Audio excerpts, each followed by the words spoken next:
Hello my dear student. मैं हूं सुमन और आज आप पढ़ेंगे कोशिका सिद्धांत। कोशिका सिद्धांत कैसे काम करता है, किस प्रकार से वर्क करता है, आइए अब हम जानेंगे। तो आपके सामने है कोशिका सिद्धांत कि किस प्रकार से कोशिका सिद्धांत है। तो आपके सामने लिखा हुआ है यहाँ पर कोशिका सिद्धांत कि आधुनिक कोशिका सिद्धांत हम आज पढ़ रहे हैं। रुडोल्फ विर्चो के द्वारा आधुनिक कोशिका सिद्धांत दिया गया। इन्होंने स्लाइडन और श्वान जो वैज्ञानिक थे, इनके सिद्धांत में कुछ कमियां रह गई थी और उन्हीं कमियों को दूर करने के लिए ये सिद्धांत दिया गया। ठीक है, इन्हीं कमियों को दूर करने के लिए सिद्धांत दिया गया और ये सिद्धांत दिया गया एक वाक्य के आधार पर जिसका मतलब होता है ओमनिस सेलुला सेलुला। ओमनिस सेलुला सेलुला को अगर अपन अनुवाद करें हिंदी में तो नई कोशिकाओं की उत्पत्ति पूर्ववर्ती कोशिकाओं के विभाजन से होती है। नई कोशिकाओं की उत्पत्ति पूर्ववर्ती कोशिकाओं के विभाजन से होती है। तो इस तरीके से ये सिद्धांत था भाई। ठीक है, अब इस सिद्धांत के मुख्य बिंदु क्या है, आधुनिक कोशिका सिद्धांत के मुख्य बिंदु क्या है, तो आइए हम इस सिद्धांत के मुख्य बिंदु देखते हैं। इस सिद्धांत के मुख्य बिंदु है कि सभी पादप व जंतुओं का शरीर कोशिका और उसके उत्पादों का बना होता है। यानी कि इन्होंने बोला कि सभी जंतु और पादपों का शरीर और पादपों का शरीर शरीर कोशिका व उसके ऊतकों से मिलकर बना होता है। कोशिका और उसके ऊतकों से मिलकर बना होता है। यानी जो कोशिकाएं होती है वही क्या करती है, यहाँ पर सभी चीज़ों को मिलकर के बनाती है।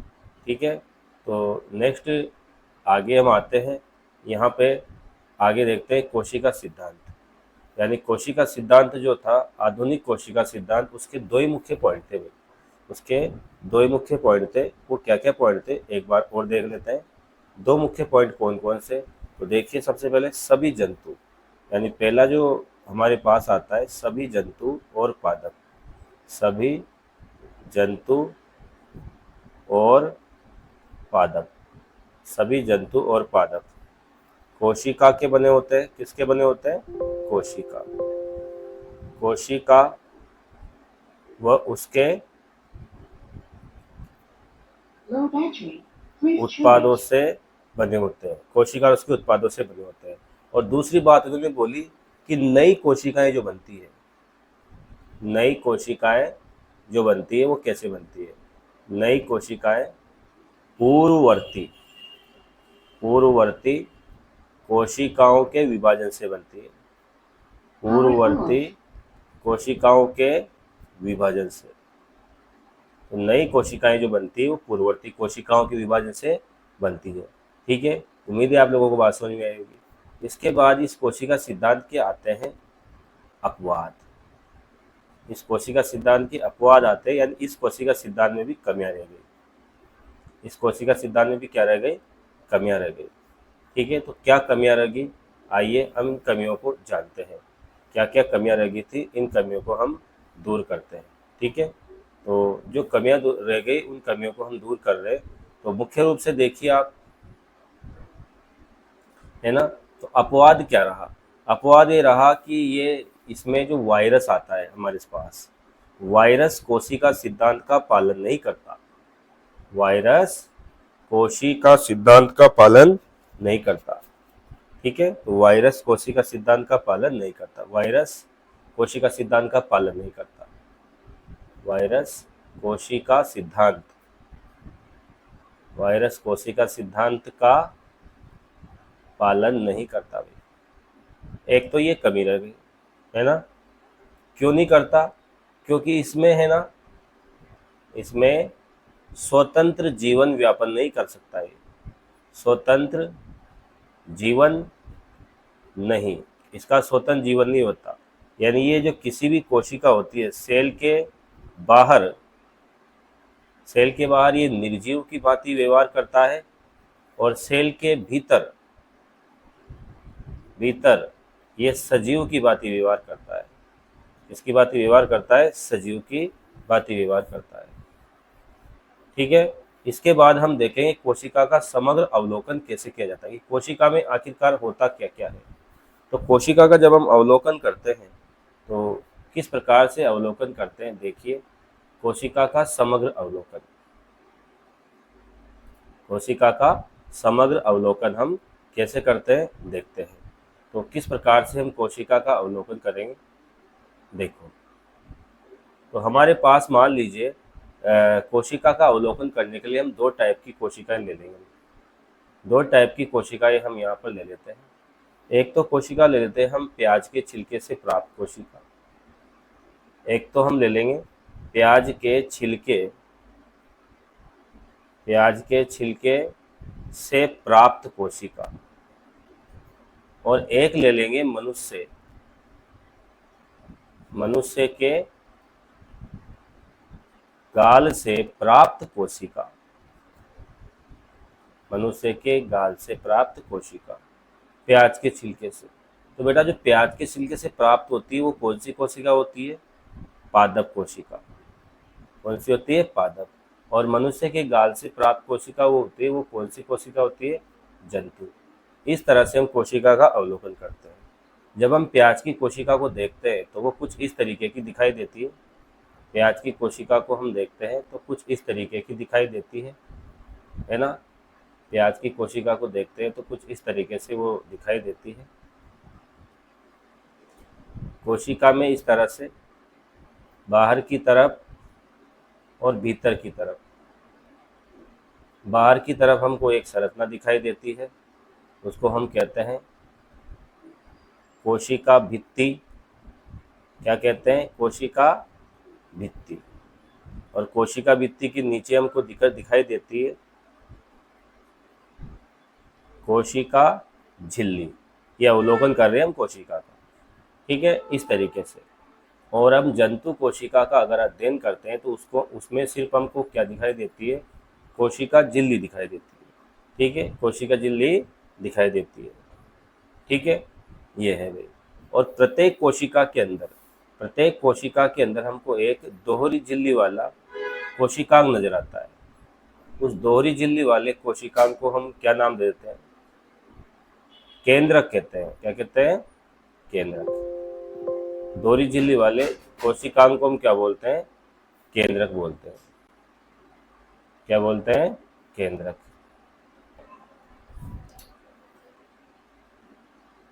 ठीक है, तो उसको हम केंद्रक कहते हैं भाई।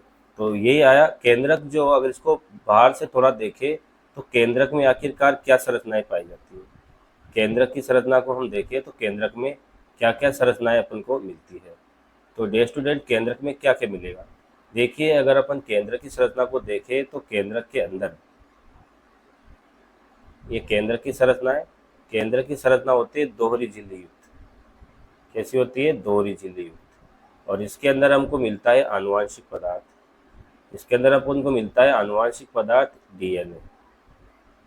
इसके अंदर हमको आनुवांशिक पदार्थ मिलता है डीएनए के रूप में, ठीक है। ये हमारा केंद्रक हो गया। क्या हो गया, केंद्रक। तो केंद्रक में हमको आनुवांशिक पदार्थ डीएनए मिलता है। और यहाँ पे एक चीज़ आपको नोटिस करनी है, यहाँ पर है ना, यहाँ पर क्या होता है इस तरह से कि जो केंद्रक होता है उस केंद्रक में डीएनए होता है। क्या होता है, डीएनए। और डीएनए ही क्या होता है भाई, गुणसूत्र होते हैं। क्या होते हैं, गुणसूत्र। यानी कि डीएनए से गुणसूत्र बनता है, कोई और नई चीज़ नहीं है। और उस गुणसूत्र को ही हम क्या बोलते हैं, क्रोमोसोम बोलते हैं। क्या बोलते हैं, क्रोमोसोम। तो हम ये कहना चाह रहे हैं कि कोशिका के अंदर एक संरचना मिलती है जिसको हम क्या नाम देते हैं, केंद्रक। और केंद्रक के अंदर डीएनए गुणसूत्र पाए जाते हैं। और जिन कोशिकाओं में, एक और चीज़, जिन कोशिकाओं में ऐसा झिल्ली युक्त केंद्रक मिलता है, ऐसा झिल्ली युक्त केंद्रक मिलता है, जिन कोशिकाओं में झिल्ली युक्त केंद्रक मिलता है ना, उन कोशिकाओं को हम क्या कहते हैं, जिन कोशिकाओं में झिल्ली युक्त केंद्रक पाया जाता है उन कोशिकाओं को हम बोलते हैं यूकेरियोटिक कोशिका। यानी कि केंद्रक अगर उपस्थित है, केंद्रक अगर है, केंद्रक प्रेजेंट है और केंद्रक एब्सेंट है, ठीक है, केंद्रक एब्सेंट है तो हम क्या बोले, प्रेजेंट है तो उसको हम नाम दे देंगे यूकेरियोटिक कोशिका, यूकेरियोटिक कोशिका। अगर प्रेजेंट नहीं है तो फिर हम क्या बोलेंगे, प्रोकैरियोटिक कोशिका। अब जो प्रोकैरियोटिक कोशिका है उसमें जो केंद्रक होता है वो झिल्लीबद्ध नहीं होता। जैसे ये कोई कोशिका है, उस कोशिका में केंद्रक जो होता है वो ऐसे ही पड़ा रहता है बिना किसी आवरण के, इस तरीके से यूं ही कोशिका में ऐसे पड़ा हुआ है। तो ये केंद्रक जो होता है ना ऐसे पड़ा हुआ है, कौन सी कोशिका में, पड़ा हुआ है, प्रोकैरियोटिक में। तो इसको केंद्रक नहीं बोलेंगे, इसको दूसरा नाम देंगे, इसको बोलेंगे केंद्रकाभ। इसको क्या बोलेंगे, केंद्रकाभ। क्या कहेंगे, केंद्रकाभ। ठीक है। लेकिन जो दूसरी कोशिका है हमारे पास दूसरी कोशिका है यूकेरियोटिक, उस कोशिका में केंद्रक ऐसे नहीं पड़ा, उस कोशिका में केंद्रक बड़े झिल्ली युक्त होता है।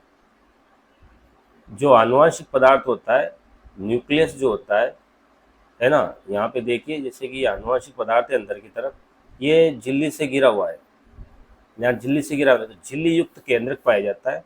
उसके आधार पर हम कोशिका को बांट देते हैं, जिनमें सुविकसित केंद्रक है, सुविकसित, उनको तो हम कह देंगे यूकेरियोटिक, और जिनमें ऐसा केंद्रक नहीं, ऐसे पड़ा हुआ है कोशिका, उसको केंद्रकाभ कहेंगे। और ऐसी कोशिका को हम क्या बोलेंगे, ऐसी कोशिका को हम बोलेंगे प्रोकैरियोटिक।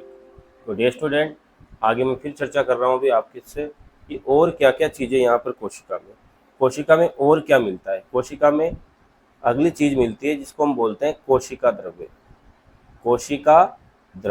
कोशिका का समग्र अवलोकन करते हैं तो हमको कई प्रकार की चीज़ें उसमें नज़र आती है।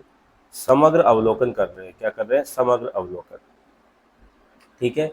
तो दोनों ही, सभी प्रकार की कोशिका में एक पारदर्शी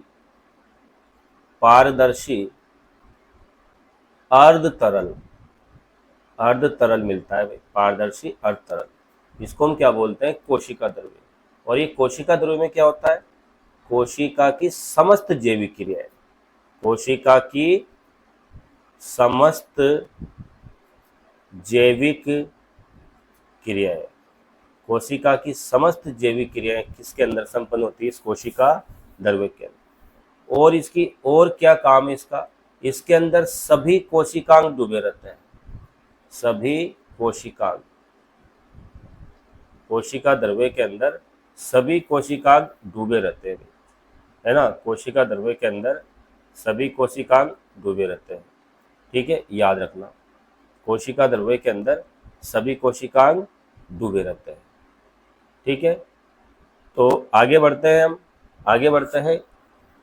कौन कौन से कोशिकांग डूबे रहते हैं। अगर कोशिका प्रोकैरियोटिक यूकेरियोटिक है तो उसमें कई प्रकार की कोशिकाओं को दिखाई देते हैं, जैसे कि माइटोकॉन्ड्रिया। क्या दिखाई देगा, माइटोकॉन्ड्रिया। अगर कोशिका इस पादप है तो इसमें हमको हरित लवक भी नजर आएगा, हरित लवक। और भी कई प्रकार के कोशिकांग हम इसमें देख सकते हैं, है ना। हरित लवक हो सकता है, और भी हो सकते हैं। हरित लवक के अलावा और क्या क्या हो सकता है ना। कई प्रकार के कोशिकांग है। एक यूनिवर्सल कोशिकांग होता है जिसका नाम है राइबोसोम। राइबोसोम सभी प्रकार की सेल्स में मिलता है, सभी सेल्स में राइबोसोम पाया जाता है। और क्या क्या कोशिका में पाए जाते हैं, है ना। कोशिका में कई प्रकार की चीज़ें पाई जाती है। ठीक है ना। तो बिल्कुल सिंपल सी बात है, झिल्ली रहित केंद्रक को हमने बता ही दिया कि इसको केंद्रकाभ बोलते हैं। ठीक है, केंद्रकाभ बोलते हैं। इसके अलावा मैं यहाँ पे करना चाहता हूँ, कोशिका की माप आमाप कैसा होता है उसके बारे में थोड़ी सी डिस्कस करेंगे कि कोशिका का माप कैसा होता है, कोशिका का माप। ठीक है, तो हमारा टॉपिक है कोशिका का माप, कोशिका का माप। कोशिका का माप किस प्रकार से है ना, कोशिका का माप। तो सबसे पहले हम बात करेंगे कितने प्रकार की कोशिकाओं का माप हम देखते हैं। अगर मान लीजिए कोशिका के अलावा सबसे छोटा जीव, ये कोशिका ने मैं स्टार लगा रहा हूँ, सबसे छोटे जीव के बारे में अगर हमसे बात की जाए, सबसे छोटे जीव के बारे में अगर हमसे बात की जाए तो अकोशिकीय जीव का माप कितना होगा? अकोशिकीय जीव, तो अकोशिकीय जीव जो है वो होता है हमारे पास बेटा वायरस है। क्या होता है? वायरस। अकोशिकीय जीव क्या होता है? वायरस। और इसकी माप होती है 0.01 से, है ना, 0.01 से 0.2 माइक्रोमीटर, ये इसकी व्यास होती है।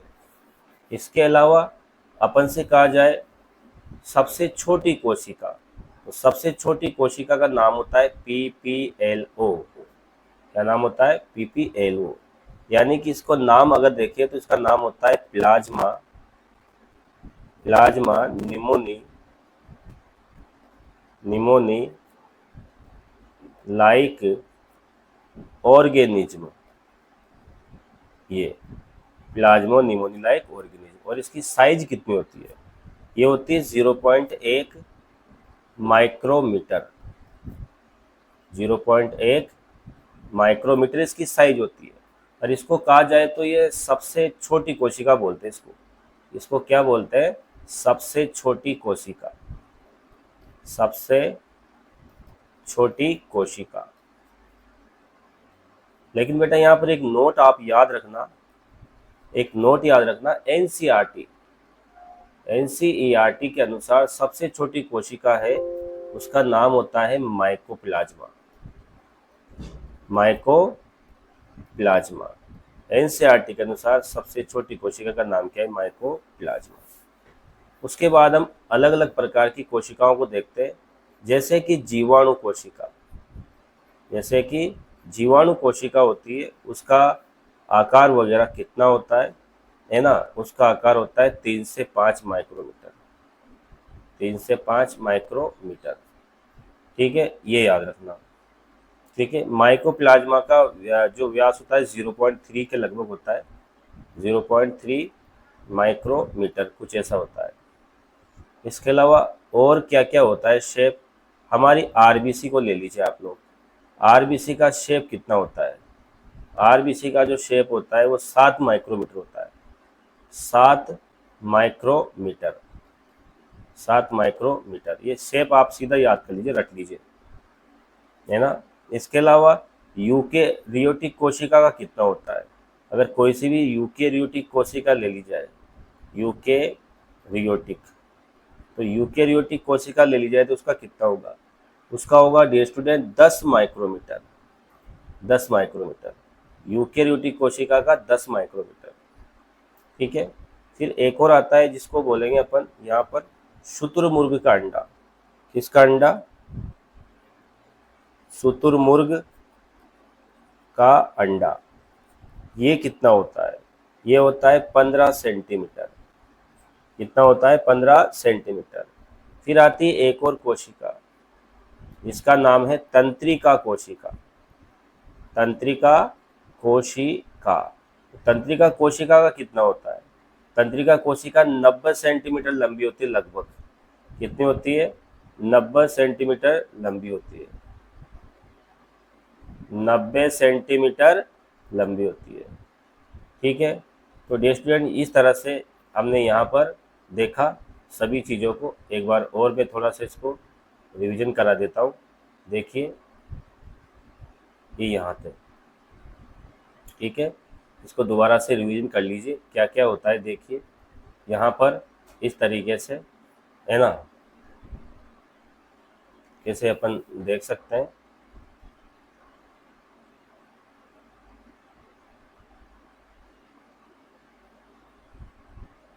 ठीक है, तो देखिए ये यहाँ पर आती है PPLO। अकोशिकीय जीव सबसे छोटा जीव वायरस होता है और इसका व्यास अपन ने ये बताया है 0 पॉइंट से इतना इतना। ठीक है, PPLO सबसे छोटी कोशिका बोलते हैं, लेकिन एनसीईआरटी में माइकोप्लाज्मा को सबसे छोटी कोशिका माना गया है। ठीक है, इसका व्यास 0.1 माइक्रोमीटर, सबसे छोटी कोशिका। माइकोप्लाज्मा एनसीईआरटी के अनुसार सबसे छोटी कोशिका। जीवाणु कोशिका का व्यास 3 से 5 माइक्रोमीटर। आरबीसी का कितना 7 माइक्रोमीटर, यूकेरियोटिक कोशिका का कितना 10 माइक्रोमीटर, शुतुरमुर्ग का अंडा 15 सेंटीमीटर और तंत्रिका कोशिका 90 सेंटीमीटर।